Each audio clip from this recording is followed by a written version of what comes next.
नंदो। काहे भौजी? अहि तोहर बड़ा शिकायत सुनत है हो। कवन शिकायत सुनत हो? अच्छा, इतना भोली बनता रू कि जैसे तोहके कुछ पता है ना बाय। बोला का कहल चाहत हो? सुना। बोला। कवना के भारत रहलू ननदोआ कवारी में।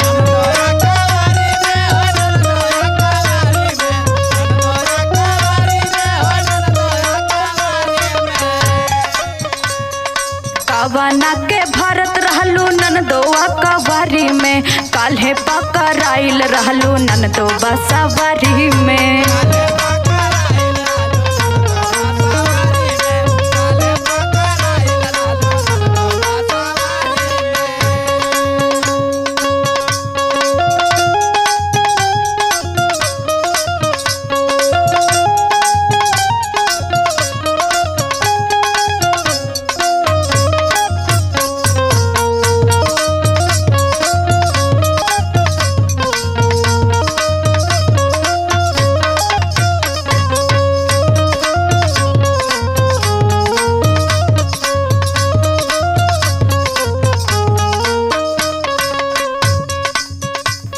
और सुना। बोला। भैया तोहार गैले सुना कलकत्ता।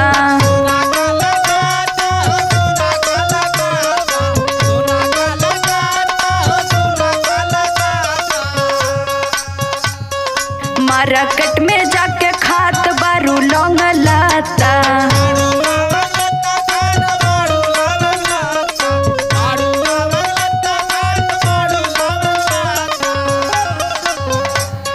भैया तोहार गैले सुना कलकत्ता। मार्केट में खात बारू जाके लौंग लाता। आवेदा बलम से कहबे एक गाड़ी हो। आवेदा बलम से कहबे एक गाड़ी हो। कई दे बियाह नंदो भेज देव ससुरारी हो।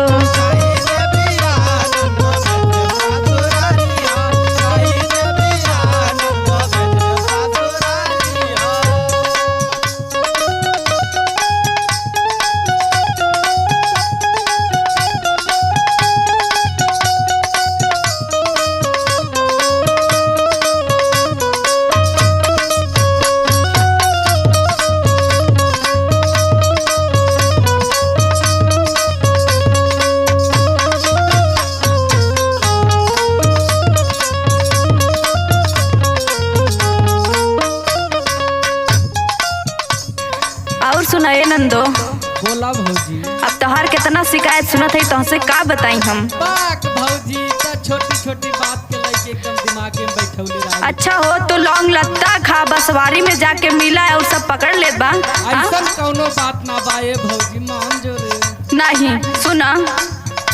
बोला। शौक सिंगार कके कमर लचकावेलू।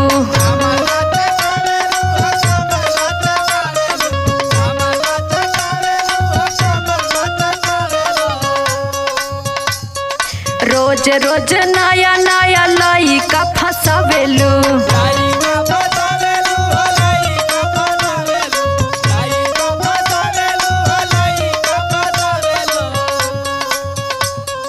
शौक सिंगार कके कमर लचकावेलू। रोज रोज नया नया लइका फसावेलू। माटी में मिलावता रू इज्जत दुलारी हो। माटी में मिलावता रू इज्जत दुलारी हो। काल्हे पकड़ाइल रहलू